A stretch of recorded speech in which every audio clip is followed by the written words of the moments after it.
Hello, you're watching India Today Global. This is Ishita Mitra joining you from New Delhi studio. This is Rohit Sharma from Washington, D.C., and you're watching The Race for the White House. And this is a show where we get you the latest from America's political landscape. On today's show, we'll tell you about former President Donald Trump's endless legal turbulence as federal prosecutors have filed a new indictment against Trump over the 2020 election subversion case.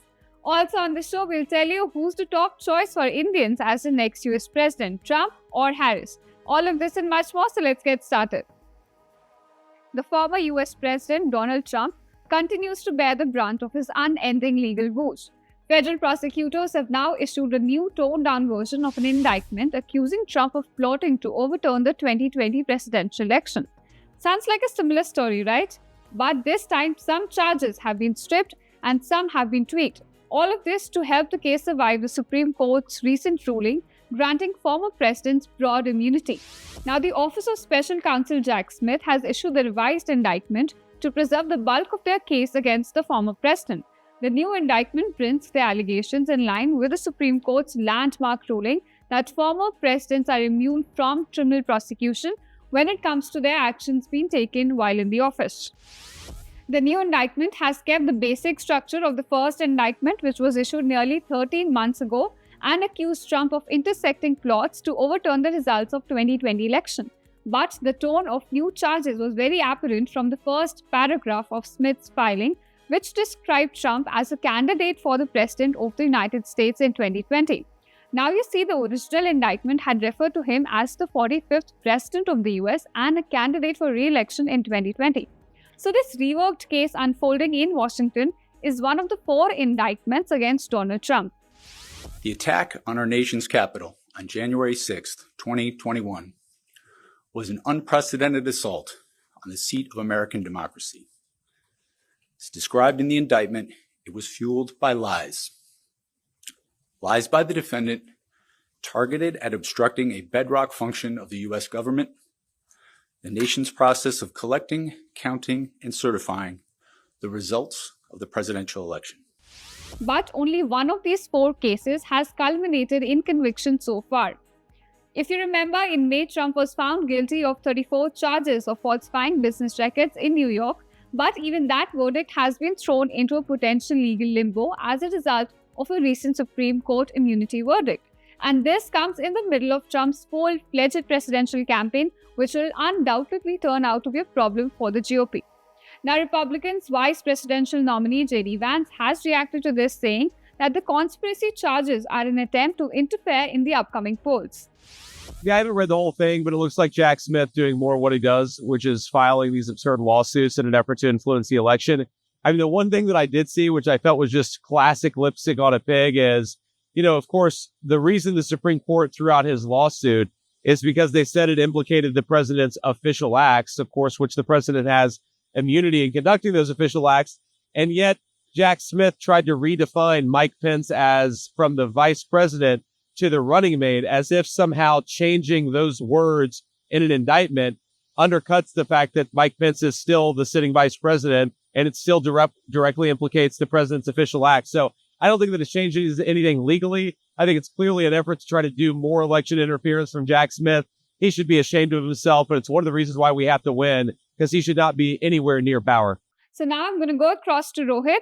So could you please tell us what's the latest you have on this, and also how did the court influence this indictment?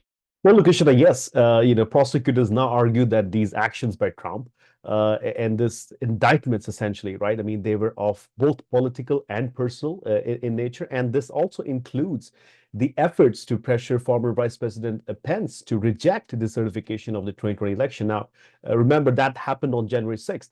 And it's also been noted that the rally that occurred on January 6th, it was that also resulted in the riots on Capitol Hill and death of a person. That rally itself now has been said that it was privately funded and privately organized. The prosecutors also included several of Trump's posts to Twitter, now known as X, in relation to January 6th rally, and wrote that the former president often used his social media account for personal purposes and to cause friction. Now, one of the most significant changes between the 45-page indictment is that the prosecutors removed allegations that Trump had pressured the Justice Department between November 2020 and January 2021 to support his baseless claims that the election results were stolen. However, the central charges remain identical to the first version of the indictment, that Trump entered into a conspiracy to defraud the United States. It details how Trump allegedly stoked his supporters to action, pressured election officials, and entered into a scheme to falsify electoral college votes. Now, the reworked indictment has triggered, as expected, the reactions from Trump and his campaign and his surrogates. Trump has, went on to repeat again that this is a witch hunt and it's a targeted attack, and it's been done by, his rivals. He's named Kamala Harris and the campaign. But, one thing is for sure, and what is for sure is the fact that this trial is not going to happen before November 5th, which is when the voters would go ahead and cast their vote for the presidential election. So in that sense, the case, is going to be dealt with after November 5th. On Friday, both the camps, the Trump and Jack Smith, will have an opportunity to submit their response to Judge Chitkin's court and see, what she decides. And more than likely, it will be after November 5th is when a case or a trial can actually begin. Moving on, as the race for the White House is intensifying, the answer to the question, who will become the next president of the United States, remains to be seen. But today, we will focus on the influence of tech giants in US politics. More importantly, we're diving into the hot topic. Is Elon Musk meddling in the US election? With his high-profile and influential platforms, Musk's actions and statements often make headlines. But is there more to this? Let's find out. Elon Musk, the CEO of SpaceX and Tesla, is known for his groundbreaking work in technology and for sometimes his controversial statements. With millions of followers and a voice that reaches far beyond the tech community, Musk's impact on public discourse is undeniable. From advocating for Mars colonization to commenting on global issues, Musk's public statements often spark intense debates. And recently, his tweets and public comments about US elections have raised questions about whether he's crossing a line into political meddling or not. But Musk has established deep connections in the US politics. So now I'm going to go across to Rohit. So Rohit, how deep are these connections? As we very well know that he's the richest man on this planet. But is he influential enough to meddle in this election? Well, Ishita, Trump and Musk have a very interesting relationship right now. But in the past few years, we've seen Musk talk about, election integrity and voter fraud. And he's been engaged, in some way, shape or form with US politics. The fact that he purchased Twitter and made it a public square, as he calls them, it was also to ensure that he's politically engaged in this process. And his tweets, especially when it talks about election fraud and voter fraud, I mean, these are the things that have been talked in public domain for some time. It's got the attention of some of his supporters and his critics, and has had kind of a mixed reaction from both. Now, but then again, I think it is to influence public opinion. And I think a lot of people would agree with me when I say that.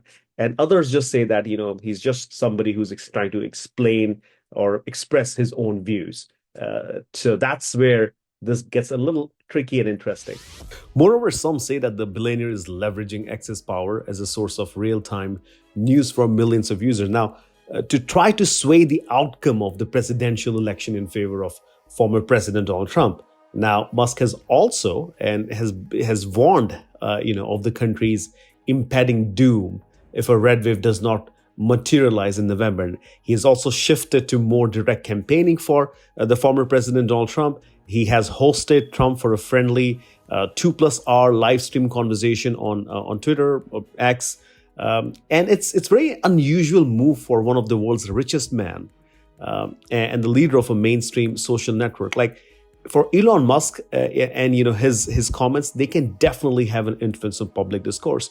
If you see, Musk's influence is amplified by his large social media following, and his statements can sway public opinion or amplify certain narratives. Moreover, if you see, legally, there are boundaries regarding political contribution and campaign support. But public commentary by influential figures falls into a very, very, very gray area.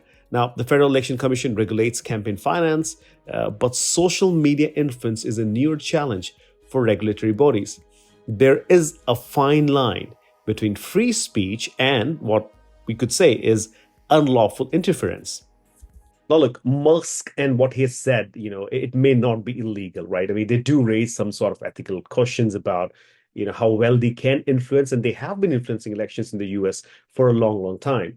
But as far as, his role is concerned, I mean, is he meddling in the US elections? Well, that answer cannot be straightforward. While his influence at this point in time is definitely very significant, and the comments can sway public opinion one way or the other.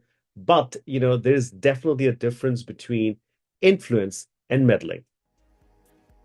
For the first time in US politics, a woman of color is running for the president's office. And for Indians, it is a proud moment as Kamala Harris has deep roots in the country. But does the Desi card make a difference? Let's find out. It is said that ballot is stronger than the bullet. Because when we exercise the right to vote, we not only choose our leaders, we choose our future. And in 3 months, Americans are going to elect their leader. It's a tough fight between Donald Trump and Kamala Harris. But in this global interconnected world that we live in today, every election has an impact on another country. So we at India Today Global went around the streets of Delhi and asked people that who do you think is going to be better for India? Kamala Harris or Donald Trump? No, I feel Donald Trump would be better, as I don't see any difference between the scripts of Rahul Gandhi and Kamala Harris. Only difference is left. I want Kamala Harris to say that we will do a caste census. Trump has been good for India. While Trump was there, we had good relations with US, and all the international relations don't only deal between two countries. Yeah. Talking about the scenario that is prevalent today, I think Kamala Harris would be a good leader, taking India into account, because we have already seen Donald Trump in a regime in US, and taking his regime, I think he is somewhere an autocratic leader which keeps America first and interests of the world secondary. In the perspective of India, my view is Donald Trump is better, because in Afghanistan or many places like China is very dangerous for India. So Donald Trump is very supportive for India, especially China or Afghanistan. I think, according to me, Kamala Harris is better for India. According to me, it's Kamala Harris, because since the situation in India right now, so I think she will be better for India. I also think that Kamala Harris.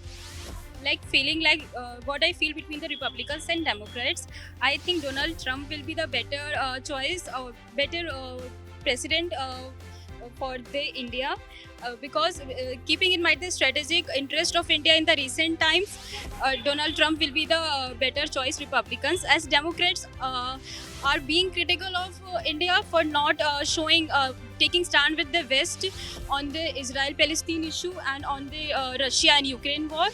Well, I think both of them would do a great job for India also. At the same time, USA and India both have a very good relationship, so I don't think so that this is going to have a major impact on the Indian economy. So you just heard the people of Delhi on the question of who do you think is going to be better for India, Kamala Harris or Donald Trump? So when it came to the question of more predictable, more stable decisions, electing a woman president, they say it's Kamala Harris. But when it came to the question of Russia-Ukraine war, Israel-Hamas war, tackling China, North Korea, they said that Donald Trump is going to be a better choice for India. Well, who will actually become the US president? Only time can tell, and we'll get to your answer in November. Till then, stay tuned to India Today Global for more such updates.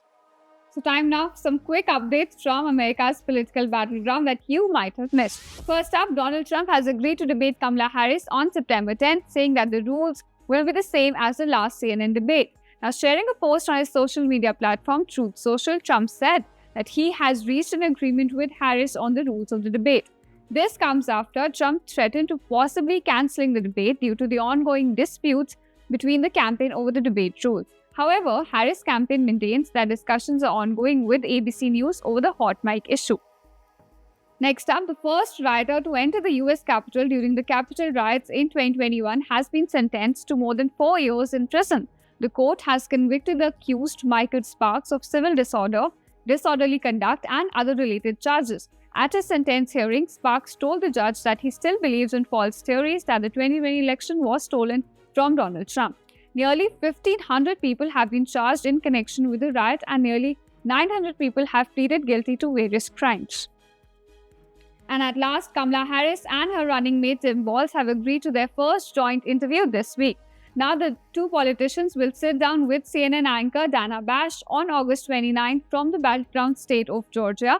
This will be the first formal interview for Harris after more than 5 weeks of campaigning.